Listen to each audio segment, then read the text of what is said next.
Dynamite download. Dynamite download, your home for all positive coverage with all elite wrestling. Told you guys, positive energy. In this reality, like, it is me. Like, Who let this guy in here? This is what pro wrestling's supposed to feel like. I'm saying I have a better record than Kenny Omega and Samoa Joe, and now I'm going to have to wrestle them.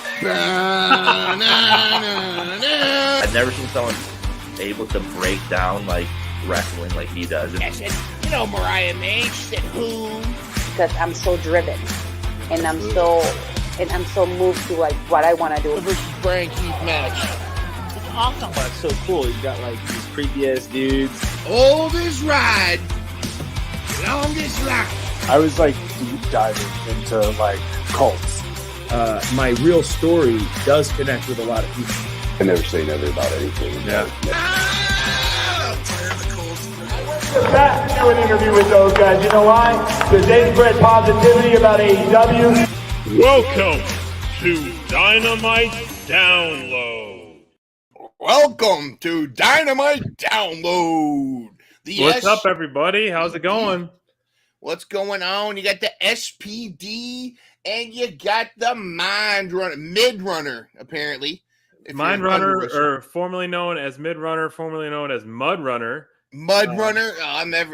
In the mud. See that in the chat? Love to see that. Love to see it. Hey, fam, what's going on, Courtney? What's going on, Bobby? And the Raz is in the house. Yes. What's up, everybody? Thank you for joining us. As always, happy Thursday. A great night of wrestling last night. Can't wait to chat all about it. Whoa, it looks like are you drinking something green? Yeah, I'm actually drinking the elixir of life. I'm drinking. Look at that. How cool is that? Isn't that cool? Wow. Yeah. I'm drinking green screen. Cheers to that. I'm rocking. I pulled this baby out of the closet there, the NWO shirt, and it's kind of feels like we're getting in WCW versus NWO, AEW versus the Elite. So I was like, you know what? Let's pull it out. Why not? I love my NWO shirt. I love the NWO days. Too sweet. And pulling up the Wolfpack signs at all the time. I always love throwing up the Wolfpack. But a lot to talk about. Things brewing. A lot of things are cooking at full steam, cooking with grease. Before we do that, let's throw up those most recent standings of our Dynamite Download Draft, just like last season, where I got the championship belt right here. You do. SPD is climbing his way back up to the top, just climbing.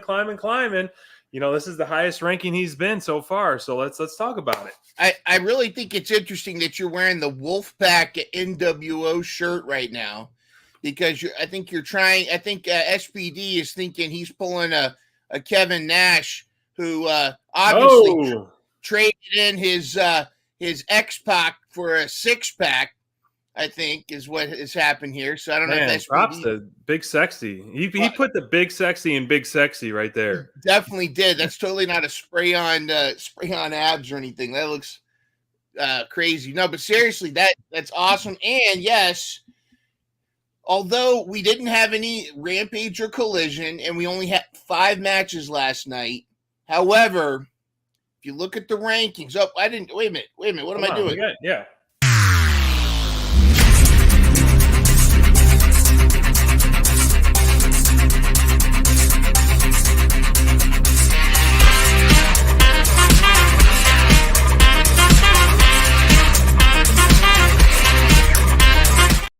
Okay, here's the draft results. See? And as of right now, most people didn't change because there were only 5 matches, but even from those 5 matches, the King is still the King. King Mudrunner is still in charge at the top, but nipping at my heels. And that could have gone either way last night, but SPD with 31, only 2 points behind. And again, as we get close to double or nothing, anything can happen. Full Tilt Deb is still in striking distance.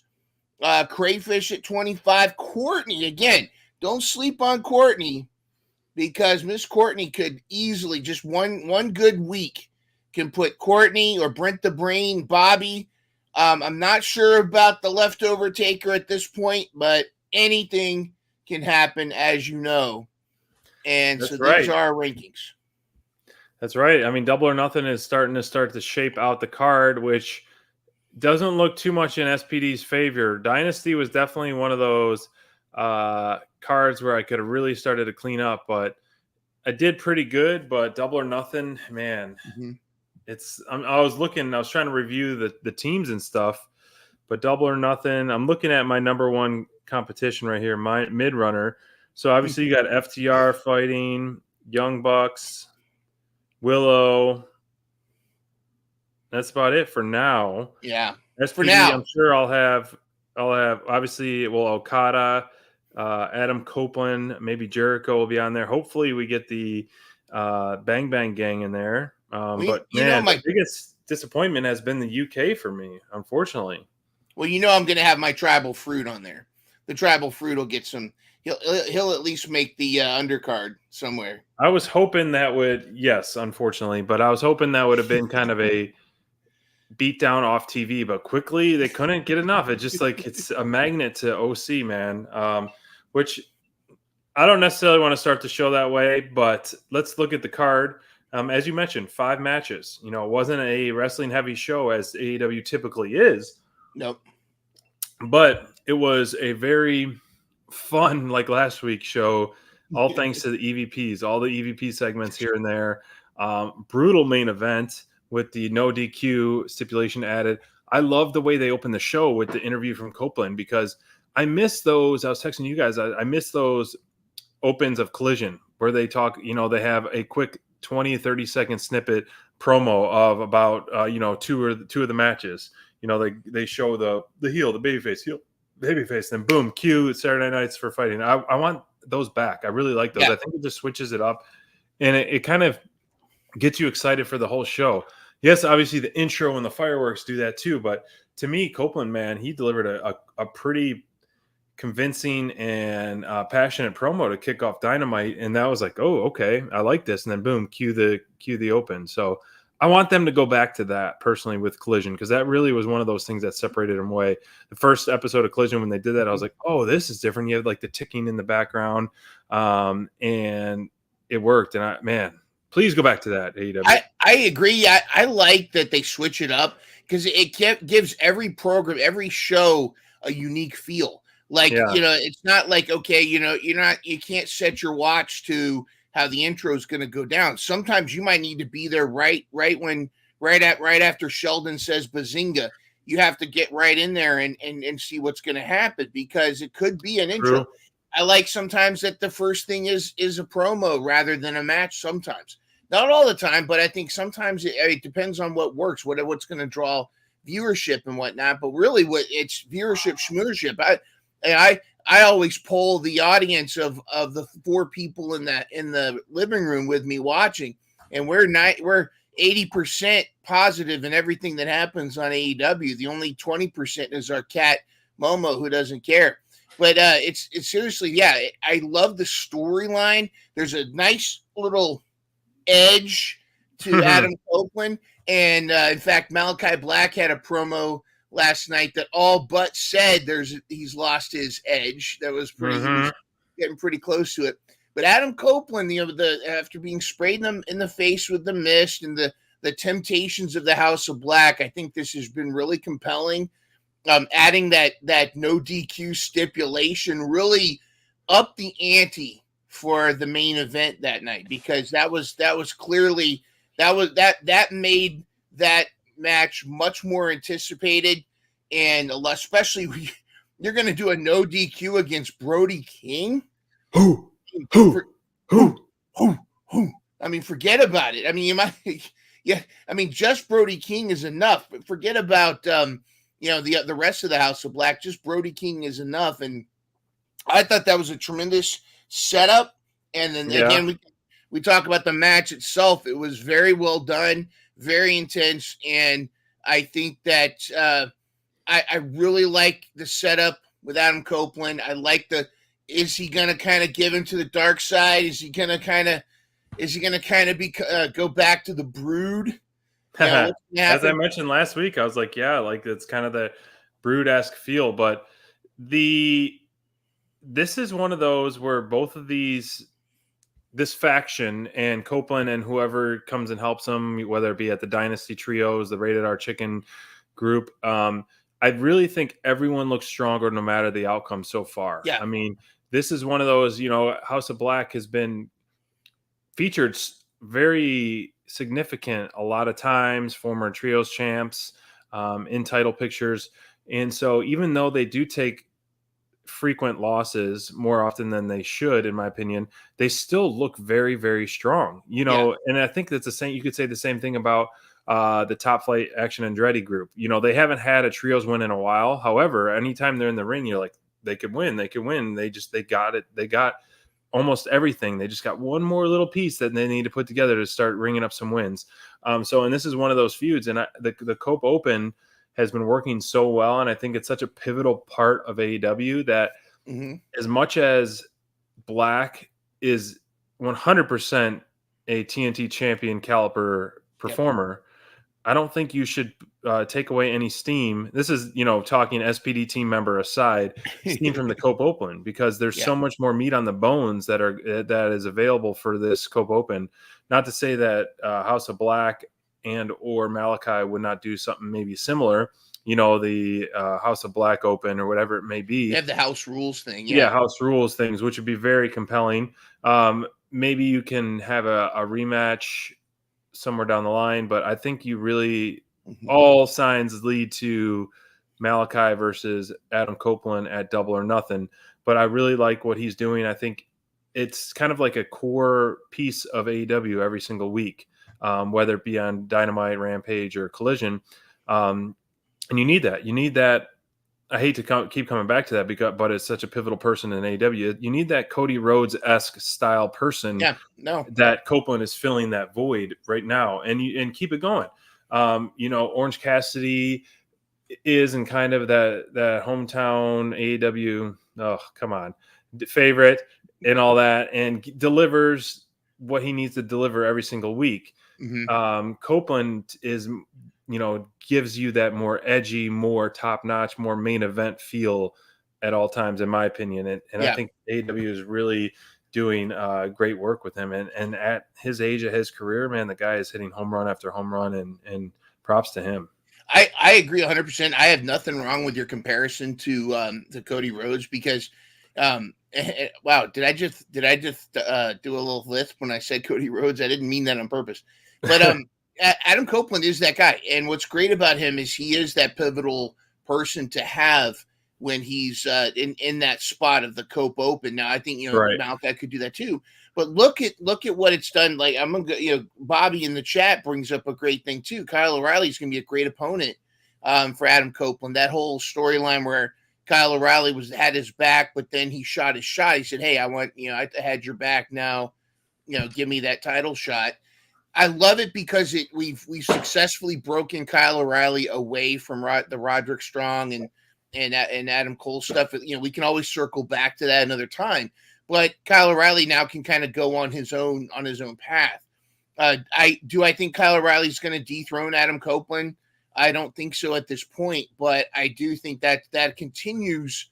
Having Adam Copeland in that spot with the Cope Open and this storyline going along, you can insert so many other AEW talent as well as outside of AEW. Like we could come back to that moment we had. A similar moment to that moment we had when the former Zack Ryder, Matt Cardona, who is light years different than Zack Ryder, came in and had that moment. You could have those kind of things. You could bring, Minoru Suzuki coming back to fight Copeland again. Yeah. You could bring in a number of people from all over, and it feels fresh, but also has that main event feeling. And that's what Adam Copeland brings to it. I also, again, Adam Copeland is feeling like he's on top of the world being in AEW. I think the only person that's happier than he is probably at Will Ospreay, but I think they're competing for happiest person in AEW.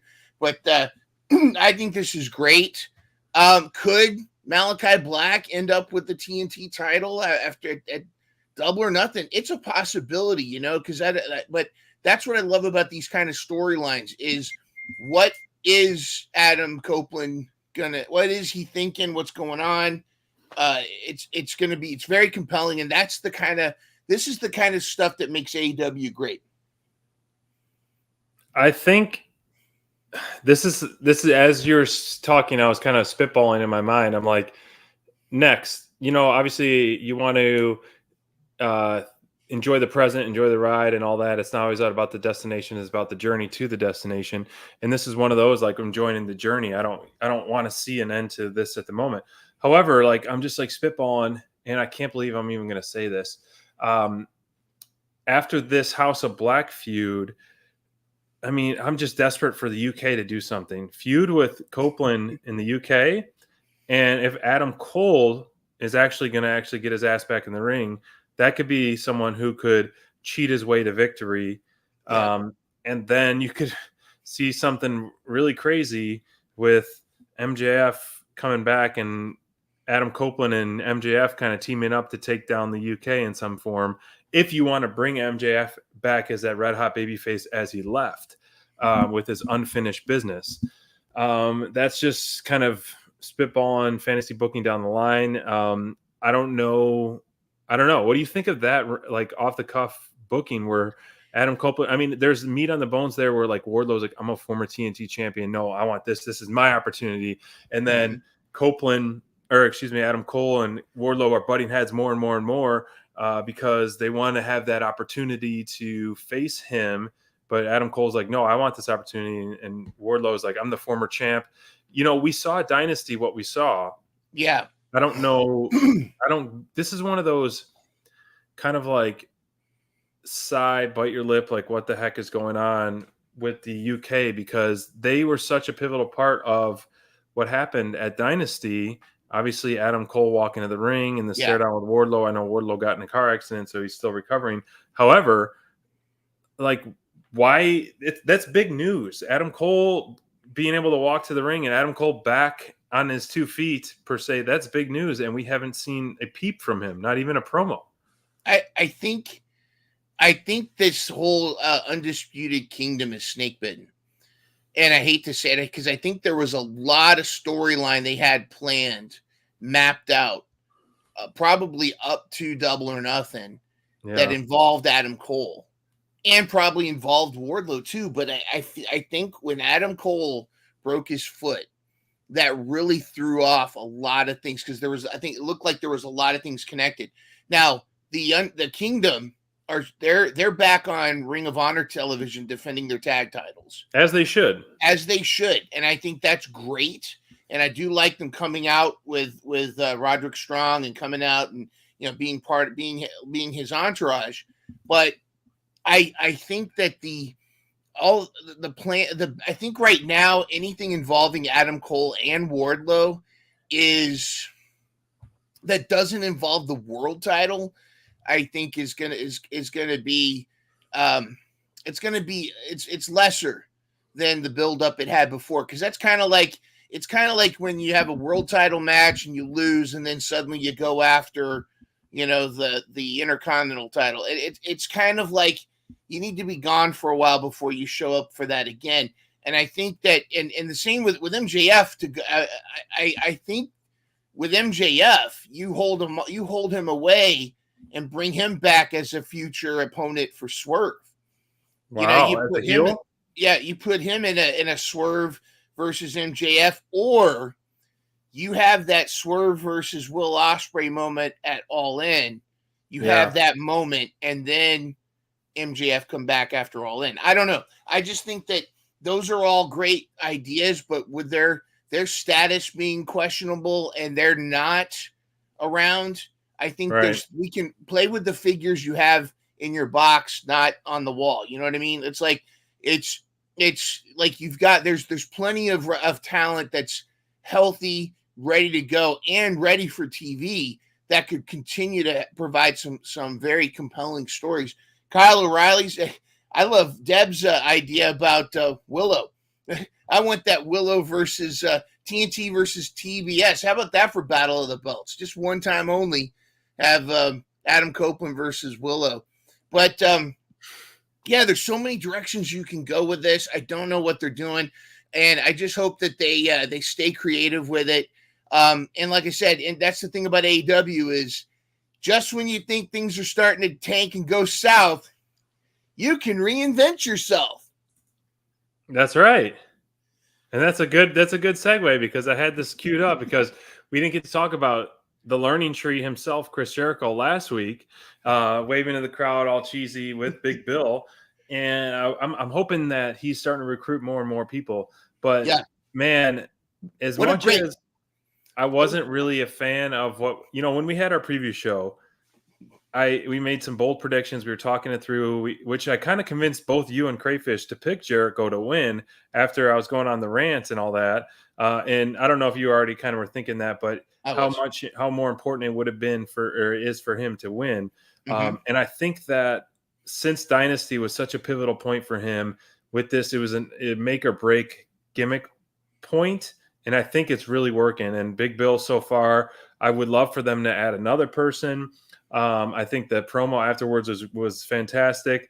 I don't know why or what they're planning on doing with Hook coming back or not. I really just think that would have been a good time to kind of just separate Hook from the FTW title for good or for a while. I don't think you really need to revisit that or not. I don't know what's going to happen, but them coming in as a tag team, Big Bill and Chris Jericho, in a convincing fashion and just, taking names and whooping ass was a great spot in my opinion, and giving Jericho the time to talk on it. I think what he's doing with it, I'm a Jericho-holic for sure.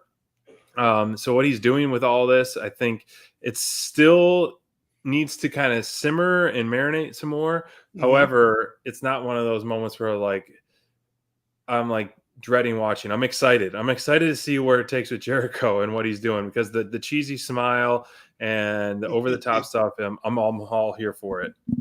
Well, of course, I love the sign in the audience that I'm here to sing Learning Tree instead of Judas. What's great, see, that's the thing about both with the Young Bucks and with Jericho is they know when to steer into the criticism. Because it's one thing to, and that was one of the things I think that challenged Cody there for a while, was he was going against the grain a little bit when people were booing him. And I don't know, you could argue whether that was the right thing or wrong thing or not. I mean, it's working great for him. He finished the story. He's doing great over at right. But which I think is fantastic. But is for Jericho, he's like the Madonna of wrestling. He reinvents himself. And just when you think you're bored with him, or you got him, or you're like, oh, here we go, he starts reinventing himself. And I saw so many tweets of people complaining that they're like, damn it, he did it again. He got me again. I like this new Learning Tree gimmick, and it's cool. I mean, it's funny because it's so his smile, his cheesy smile, and you got to admit that promo he cut in Winnipeg. I mean Edmonton. Oh, right. Sorry, Edmonton. My mistake. Which was such a great. The instant reaction from the Edmonton audience was so tremendous. Yeah, just totally. That's he eats that stuff up, and I think that's.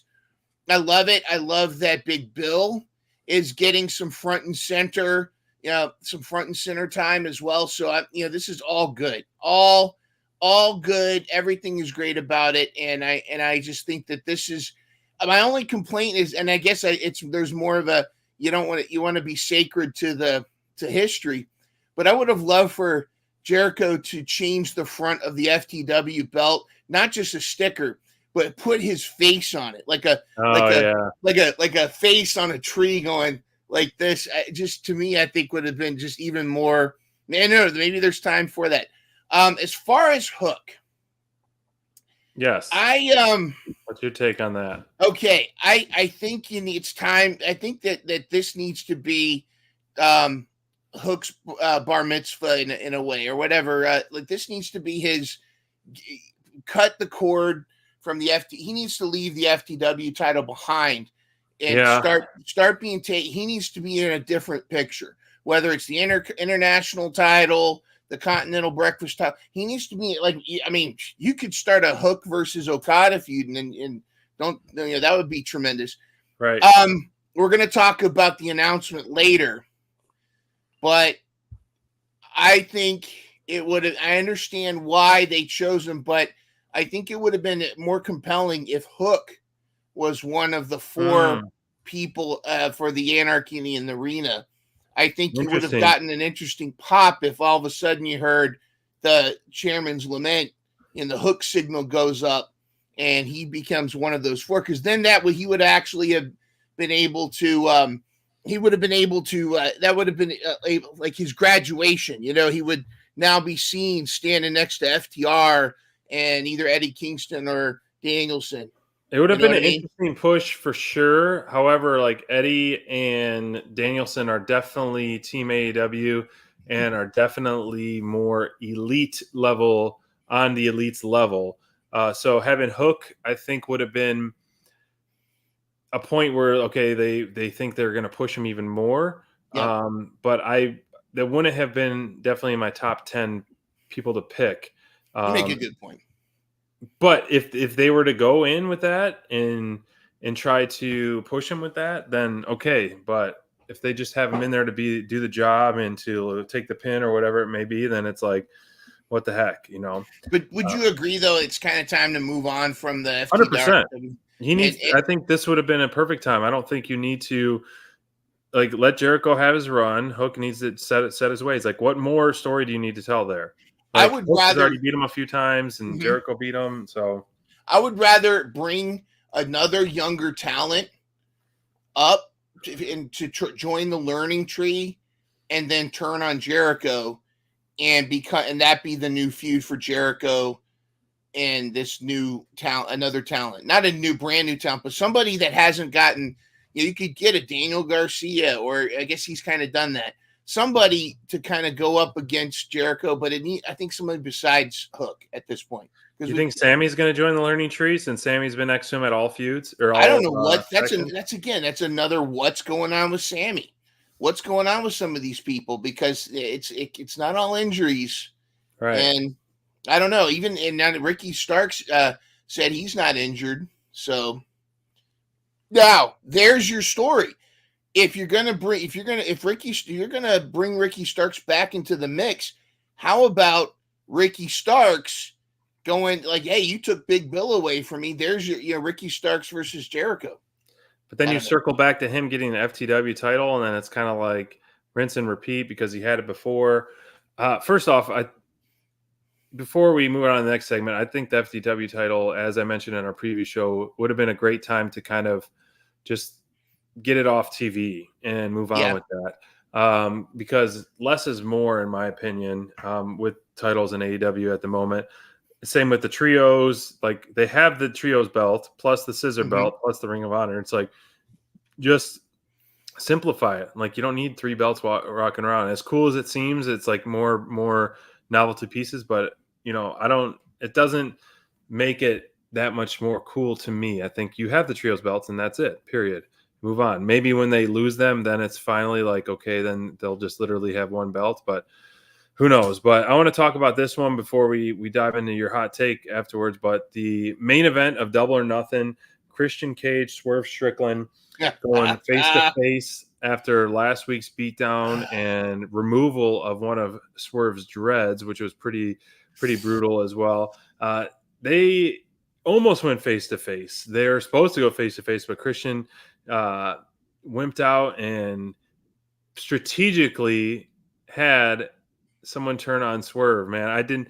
So I know you and I were texting back and forth, but the Mogul Embassy is no longer. And I think we're back to the embassy. And where does Nana stand in this? I think Nana's definitely going to be shoulder to shoulder with Swerve on this. But I was honestly really surprised on this turn because obviously baby faces, King Babyface here, SPD, work best when they're up against all odds. As I mentioned before, the 300 Warriors, like the movie 300, you're against thousands of fighters and you're this small numbers. So I think I was a little bit surprised on this. But when I saw Brian Cage, the way his body language was, I was like, something seems off a little bit right here. But I don't know. I didn't know. I'm still kind of like, what do I make of this? But, the promo battles between the two really was fantastic. And I think, as we can beat a dead horse here, but Christian Cage is just incredible. The guy can build any match at any time. Give him a mic, and we're all invested in listening to everything he has to say out of his mouth. And it's just, oh gosh, the guy's a true professional doing some amazing work. And the turtleneck is always spot on and looks fantastic as always every week. Before we talk about the post-match beatdown, what do you think of the interaction in between these guys? Before I even give you my thoughts, we've got ourselves a Super Chat Party! Super Chat Party!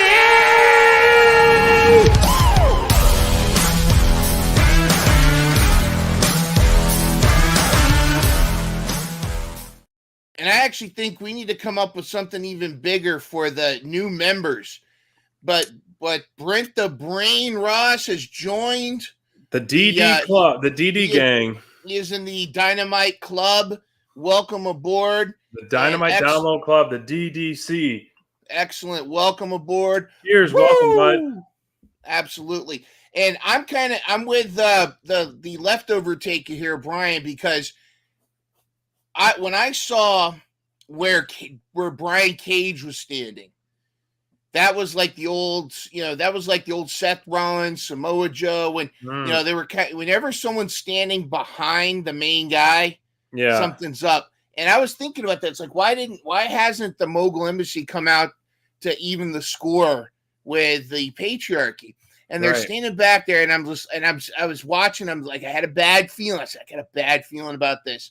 They're surrounding Swerve, and then sure enough, bam, they take him out, and it's of course. And then I love the tie-in at the end that we got to see Christian go backstage and shake hands with the Bucks. Thanks for the heads up, and because we're continuing to see the Bucks influence in all this. But yeah, I mean, this is completely the beatdown was insane. Yeah, loved it. Now, I mean, obviously Cage is always doing some great work in the ring. The guy's power is unmatched in AEW. So for him to just toss Swerve out of the ring like that, and the Mogul Embassy to just give him the crucifix bomb through the table was definitely a convincing fashion to really say, we're done with you, we're moving on, and all hell is breaking loose in some form. Man, I did not expect it. I did not expect them to turn on their leader so soon without even helping him out at all. I mean, they weren't there for him when he won the title. They weren't there for him leading up to the title, whether that been by choice or design for him to kind of do it on his own. But you would think like they would have at least came out and hoisted him on his shoulder and things like that, something, or been there for the next Dynamite. So that's the story there. So that's where they could have been a little bit sour for them to turn on him. Yeah. I think they're in high speed because there's probably a lot they want to get done with Swerve and Christian's feud before they hit Double or Nothing, which is less than a month away. So I'm sure what they're trying to do is get it in overdrive and really get Swerve to the point where he feels like he's got nobody. I think it would be a mistake if Nana also stays with the embassy folks. He needs to just completely stay with Swerve, right? Because he is like the balance with Swerve's seriousness. He's his Swerve when he drives. You know what I mean? So but I do think this is actually a good thing because Brian Cage needs to be Brian Cage the Machine. He needs to be his own man. And the Gates of Agony, I think what they should do is they should spend a lot of time running roughshod over a Ring of Honor for a while and just go up against the Kingdom and the Righteous. I'd love to see bring back Gates of Agony and Brian Cage versus the Righteous, just so we can have that incredible meat match of Lance Archer and Brian Cage. I mean, I want that all day long. But before we continue on, I just have to let you know we got another super chat. We got another member joining. Super chat party!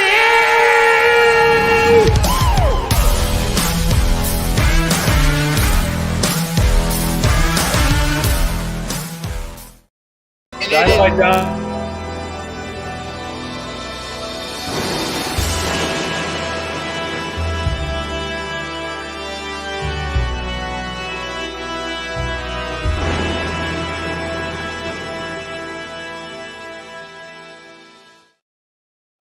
maybe that's what we'll do. The first 10 people to join get a special entrance music. They get a special entrance video created by us. So maybe that's what we'll do. We should steal the DDP where it's like Dynamite download, Diamond, where you feel the bang. Dynamite download. There we go. Feel the bang.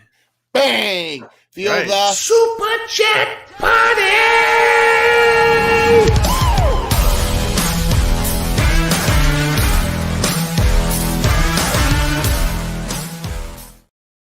Absolutely. Thank you so much for the super chats, everybody. Bang. Yes. I got a question for the chat out there. Since I see that Team Christian Cage, please enlighten me, anyone out there. Who is more a babyface than a heel, other than SPD here? Even though Midrunner, you did say you are kind of more a babyface there. So I'm a Moxley. I'm a Moxley. But if you had to pick one, it'd be babyface. So what are we out there? So you guys are more heels, more babyface. I can tell kind of the way you guys you're picking your teams and who you guys are chatting about. But I'm tried and true the team babyface. I can appreciate a good heel, and so I'm curious if there's any love out there for the baby faces, Mr. Clear Drink there. All right. Well, let's do this in the chat. To heel. If you're a baby face in the chat, type team baby face. If you're a team heel in the chat, type team heel. And also, you should be able to check out the new merch. We got some old merch still there. You could buy your team baby face, team heel, but we've got some exciting new merch coming as well. So make sure you check it out. Team Babyface SPD. I guess, do I have to pick a side? I guess I don't know if I I'll tell you what, I will declare my side at the end of this chat. That's what I will do. I will declare my side at the end of this chat. I think we know that Full Tilt Deb is team heel. She deep down team heel. But before we continue, I've got a hot take. I think everyone's going to kind of agree. Usually the hot takes are kind of controversial, but there was some controversy last night that I think needs to be addressed. I mean, we promote positivity, and with that, with positivity, we condemn the clowns. I mean, not in a negative, like, trolling way, but let's be good. Let's make sure we're positive, and let's make sure that we respect the wrestlers that are doing their best. So without further ado, here's my hot take.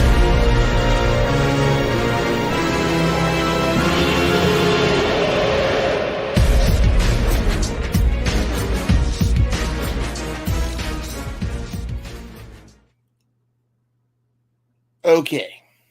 I think most people are going to agree with this hot take. If you don't, well, then you might be just as much of a douche nozzle as the people I'm about to talk about. You see, typically, right before Dynamite goes live, Ring of Honor records the matches for their program.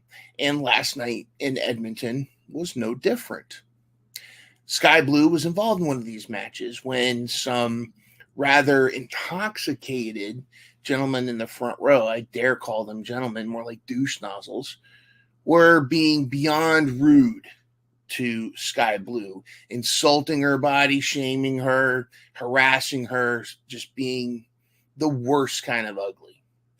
To the point where when the match was over, Sky Blue immediately took off to the back where allegedly she was very upset. Aubrey Edwards, who was the ref at the time, told security to get rid of these guys immediately. And when security approached them, the man that was primarily involved got belligerent to the point where more security had to get involved to secure this man. You may have noticed during the Mariah May versus Harley Cameron match that Saraya was getting into it with several people on the ringside apron, including she took a moment to guide the camera to show everybody who certain creeps were. Now, it's unsure if that was the people in question or not, but for Saraya to take the time to put them on blast confirms her goddess behavior. So this hot take is it's probably something you guys agree with, but don't be such a douche nozzle. Apparently this guy that was ejected had his kid with him. Sorry, Christian, but this guy's going for your Father of the Year award. But like I said, this is a hot take that I'm sure most of us agree with. Just don't be such a douche nozzle. It's one thing to be a little bit interactive and, to cheer and boo the heels and cheer the fan favorites, but there is a line of decency, and you got to know your own alcohol limit. Make sure you're aware of who you are. But this goes for whether you're at the tiniest independent show or you're at WrestleMania or All In Wembley. Just be cool, because you're ultimately alienating yourself, not just from the wrestlers and the wrestling community, but the fans around you. Nobody likes an asshole. So don't be that asshole, especially someone like Sky Blue. Now, I've had my negative comments about Sky Blue in the past, and she has turned me around. She's really worked hard, and she's really, just go back and look at her match with Willow, the no DQ match. She busted open and went through some barbed wire just for our entertainment. So these ladies are busting their ass. They're doing the best they can for entertainment, and being a skeevy, horny, skeeve dog, that's not it. So be cool, be respectful. You can have fun, but don't cross the line.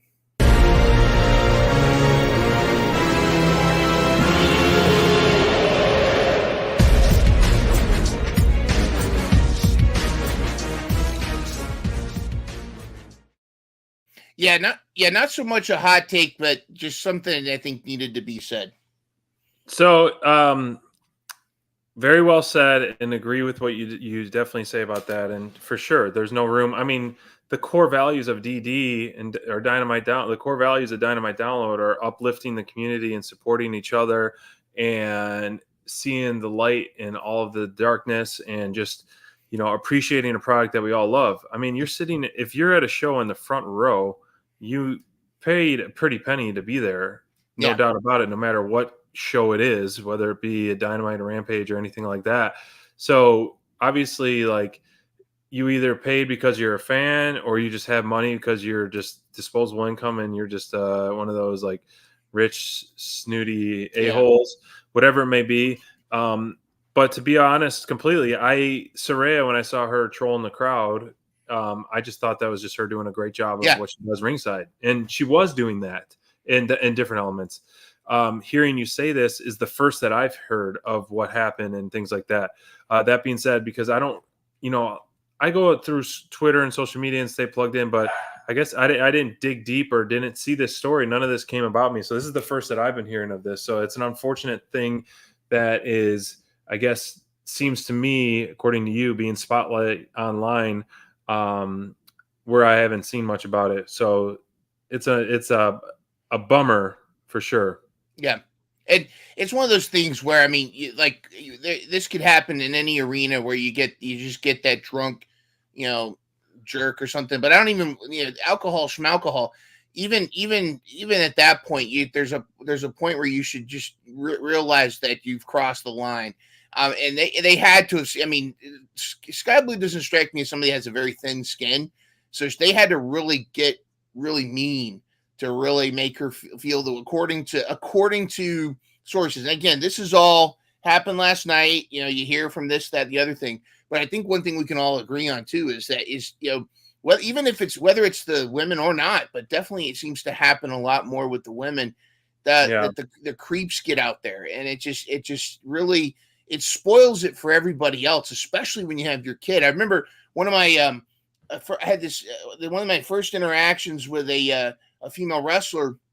I was going back and forth with this wrestler named Amaris Blair. She was talking about how she had this guy come out with his daughter, and she's all thinking, "Oh, this is great. The daughter's gonna look up to her." And, that's a lot of times that's your kids they're watching adults and how we act.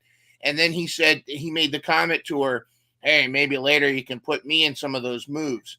And it just crushed her because not just that this guy was skeevy, but the fact that he did this in front of his daughter, like right in front, like literally right in front of his daughter.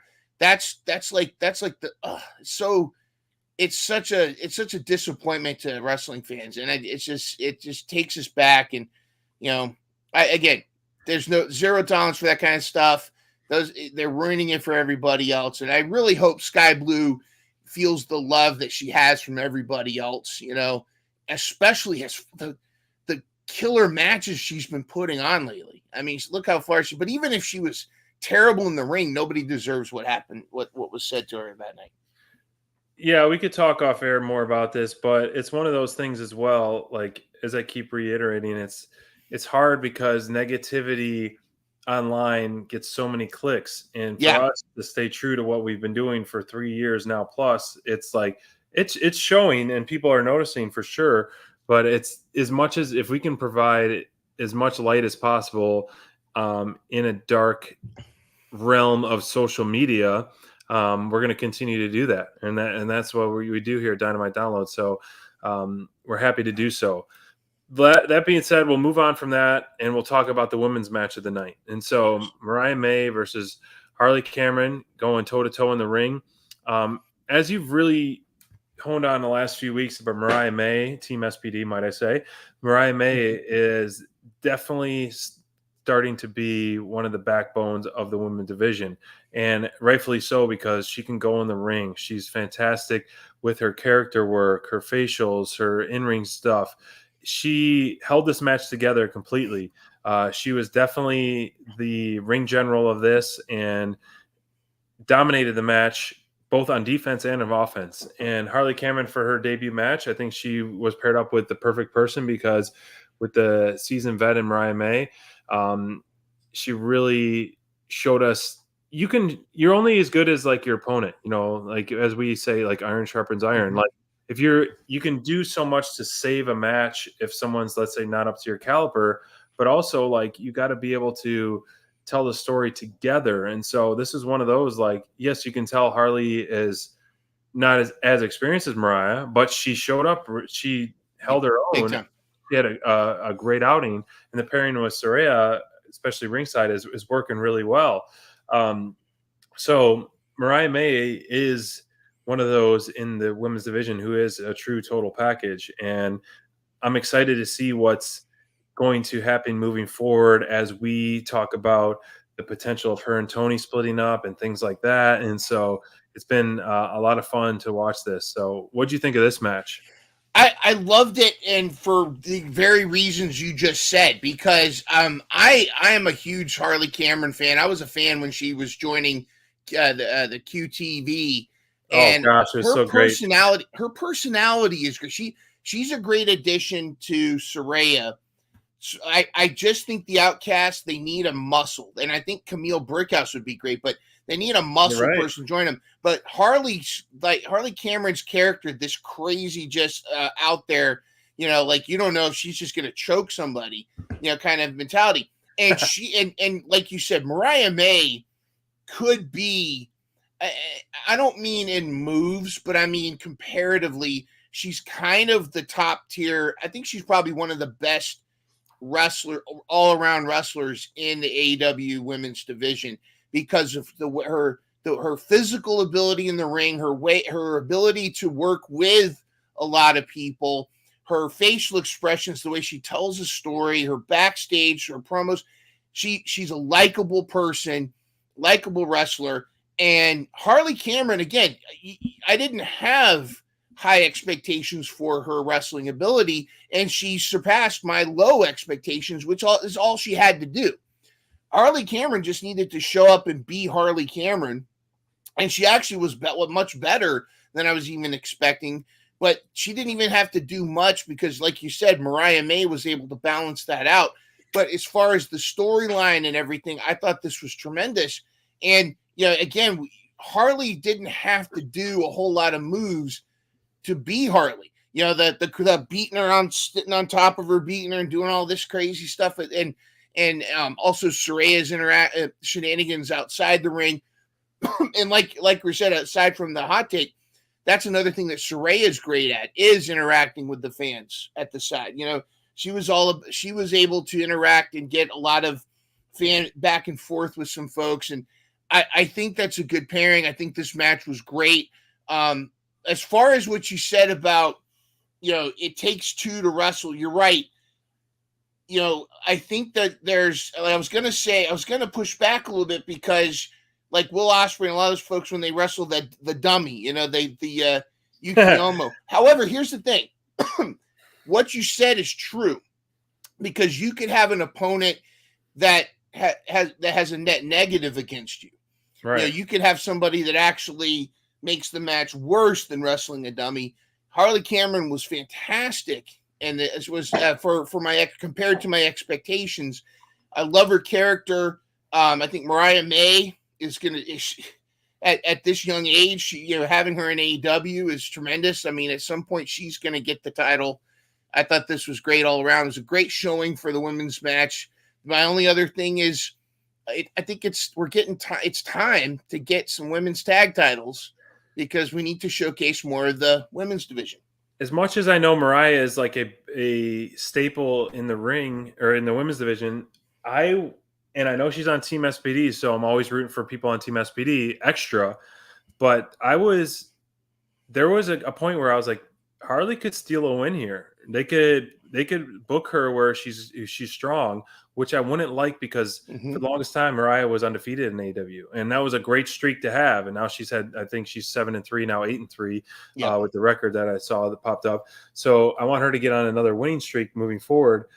But anytime Saraya is on the ringside, you have that X factor, and so I think the women's division needs a good stable like that. Adding one more person to the formerly known as the Outcasts group would be a great addition. Like you said, the Muscle, or someone big, or someone that just anybody really. I mean, I would be fine with a Marina Shafir joining them, even, because you have two women that are so like cheesy and annoying and great talkers. Then you have Marina Shafir is just going to punch you in the mouth and knock your teeth out. Marina Shafir doesn't need to say a word and just stand there like this. So I think that would be really compelling to add someone like that if you were not going to introduce someone new on that. So I hope so.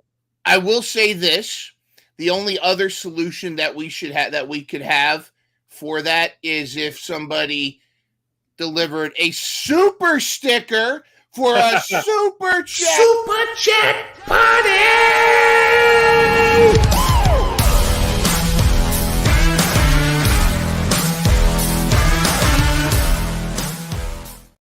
The Raz with the super sticker. Dynamite download.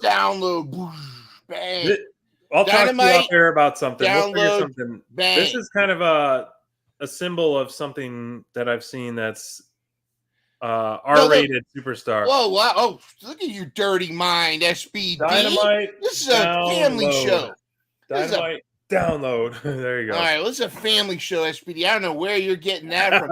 But, what's his DDP used to do that, and then he would go like that or something. I don't know. Well, yeah, he was kind of edgy. You know what I mean? So thank you, Brian, for the super sticker. We appreciate that. Thank you. I want to talk about, as we shift gears, one of the biggest stories of the night was Kenny Omega's announcement, plus the Young Bucks promo at the end, and then a huge match announced for Double or Nothing. But the EVP, which is now on his title there, as we see EVP Kenny Omega, which hasn't been on there for a while about there. Not going to happen, Brian. I'm trying to see if I have any photos of short hair SPD. But hold on a second. I like this. I'm just looking at, I don't know, this. No. And this. Let's make this interesting. How about this? If SPD, nothing to do with my hair. As Griff Garrison said, he wouldn't cut his hair for $1 million. How about your goatee? Well, it's kind of on the chin, on the side too, but I mean, I've been clean shaven before, but I'm looking for my SPD sweat or SPD photo of back in the day. I think I showed it before. But anyways, I'll find that for next week or something. No shaving my head, but I will be donating some of the locks probably in the fall.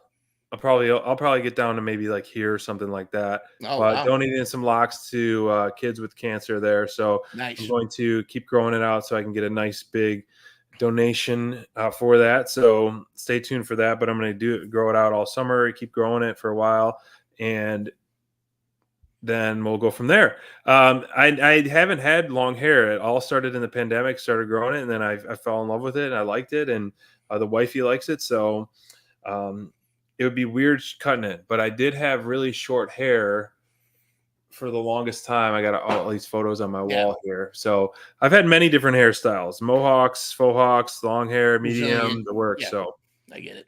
I've been growing out my hair too since the pandemic, so I probably should shave. Yeah, well. You're due for a cut. Yeah. Oh, not on my head, but all right. Anyways, let's move on, shall we? By the way, you are sponsors. Yeah, the Venus flytrap. I noticed that it's all about the Scoot. The Scoot is in the chat. Good to see him. You derailed the podcast in the absolute right way, Brian. But we were talking about the Kenny Omega announcement, as well as his the anarchy in the arena.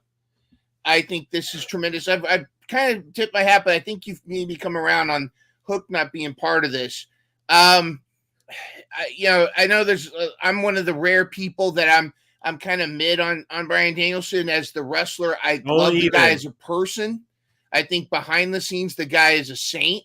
I think he's doing tremendous things behind the scenes. But yeah, this is talk about really upping the ante for the main event at Double or Nothing. If this is the main event, I think it should be. The only question main event is the title match, which they already announced. Oh, it is going to be the main event? Yeah, they put it on like the marquee, like the Vegas style, like main event, Double or Nothing, the Swerve and Christian Cage. So question, what song is going to play for the entire match? Maybe the symphony, the Jack Perry symphony song or whatever. Now, okay, I'm going to put this out there. This is just booking by Mindrunner. This is overbooking by Mindrunner, right? We have booking by Bonds. We have overbooking by Mindrunner. As you know, Cash Wheeler's sentencing is coming up, and what he's going to have to do. Enlighten us.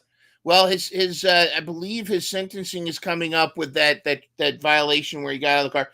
Hopefully, it's going to be an easy squash because he's cooperating, he's doing all the right things. But wouldn't it be interesting as we get closer to Double or Nothing, the EVPs do some shenanigans where they either take him out physically or they somehow legally bar him from Double or Nothing, and they have to get a replacement for Cash Wheeler. And suddenly, Wild Thing starts playing. Wow. Right from New Japan, where he's been these past few weeks. Yeah, that would be pretty sweet. It's weird. I mean, it's weird not having pay-per-views or shows without Moxley because he's been such an MVP of AEW as always, which has been great. And this is I think a great time to let other things cook, which they are cooking at high level without him. Not to say that we don't need him or want him, because we do. AEW is so much better with him on.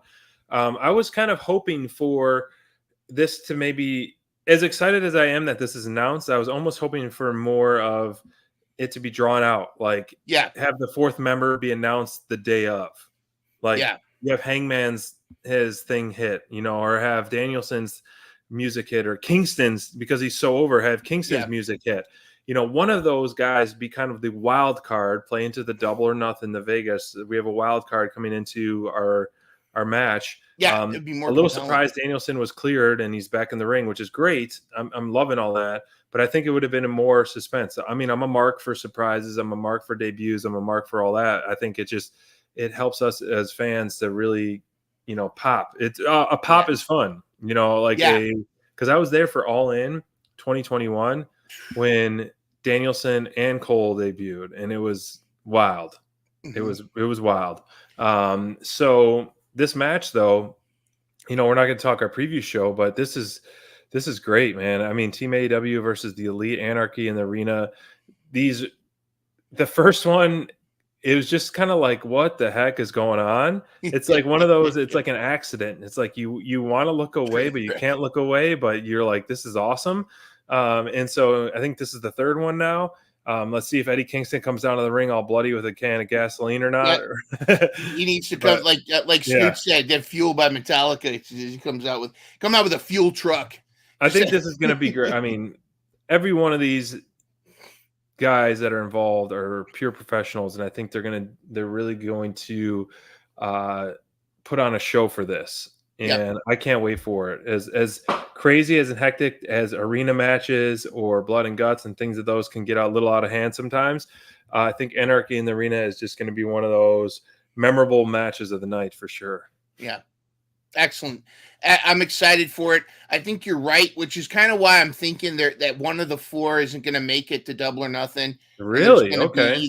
Either could be Hangman or Moxley. I mean, Hangman, we're not sure what's going to happen, but Bucks did set up a swerve, yeah, it did. So I think something's going to happen. I like the pairing of Eddie Kingston and this new incarnation of Jack Perry. That would be a compelling feud down the line. Sure. Okada and Bryan Danielson. I mean, come on now. Pour that into a bottle. But I like Cash. I'm not trying to take Cash out of the equation. But I'm with you on fantastic at Dynasty. Sorry to cut you off, but he was amazing at Dynasty. He was an animal. He was fantastic. And I just think you're right. And you could still have that mystery person. And I understand some of the argument about how you got to advertise the product. You got to, if you're going to have a draw coming to the, you've got to advertise it. But they promoted CM Punk coming to AEW without saying CM Punk is coming to AEW. They did enough hints that he's coming. There was enough buzz that Danielson and Adam Cole were coming. There was enough people were chanting Ruby Soho before Ruby Soho debuted in AEW. That was a 3 debut show. It was It was Ruby Soho, Danielson, and Cole. It was a 3-way debut that week. Exactly. So people know. So like if you had just FTR and Eddie Kingston and then a mystery, you could drop a lot of hints that it's Danielson. But I think that the discussion keeps it fresh too. Like, is it Danielson? Is it Moxley? Is it going to be Hangman? People are wondering who it's going to be. And then at the night of, one of the coolest moments, I think, in all of wrestling, one of my favorite pops actually was at NXT when they had the War Games. And it was the undisputed era versus it was Keith Lee, I think Tommaso Ciampa. I forget who the other person was, but there was a mystery fourth person, and it ended up being Kevin Owens. And when Kevin Owens' music hit, because he was already up at the main roster, when his music hit, the crowd went nuts. And it was like that. That's the kind of stuff that we need. That's what I miss. Those moments when you hear that music, like maybe, and then suddenly you hear the music and you just go, whoa! Right. That's what we need. Yeah, I want some. I'm always for some surprises for sure at every show, pay-per-view, anything like that. You could save that kind of, ace in the hole per se for a future comeback of Team AEW. So if you have Team Elite win this, which, not to spoil my picks, I think Team Elite is going to come out on top on this one. And this is where you need to showcase Jack Perry a lot to showcase that he's back, because he hasn't had a match unless he's getting a match leading up to this, which I think he needs to. Yeah. Team Elite, and then they just get more confidence, more cockiness, more rude, and just more and more and more and more until finally like Kenny comes back and shuts him up. Hangman. I mean, the top 2 guys that are really gonna, nothing offensive, all 4 of those, because those 4 are most capable to defeat them at all. But like, you think AEW, like, yes, obviously Hangman and Kenny, they were there from day one with the Young Bucks. So, and they've had some of the greatest feuds. So when you add those two eventually down the line, I think that's when the new elite finally get their flowers and get a whooping. Yeah. Absolutely. Good stuff. Good stuff. For a show that only had 5 matches, I enjoyed myself. I mean, we didn't even talk about two of those matches, but I do want to mention as we're wrapping up, next Friday, Mind Runner SPD coming with Friday night flights and fights. We are bringing it back officially next Friday, so join us. We're going to be doing Friday night flights and fights. Always find our times on our YouTube or follow us on Twitter when we're going to be doing our live shows. And those are actual headshots right there of Mind Runner and SPD. Look great. Look at the wind blowing in your hair there, man. Glamour shots right there. Yeah. You can't cut those locks right there, those flowing locks. But Absolutely. Next Friday night flights and fights. Before that, obviously, we're going to be doing Dynamite Download episode 127 and a lot of stuff. So definitely make sure to stay tuned in. We love having you guys all in the chat and chatting with you all about AEW and what's cooking with us. And anything coming there for you, Mind Runner? Oh, yes, absolutely. Because debuting next Thursday, in addition to, of course, Dynamite Download. I am one of the Dukes now. I'll always be, I bleed Dynamite Download.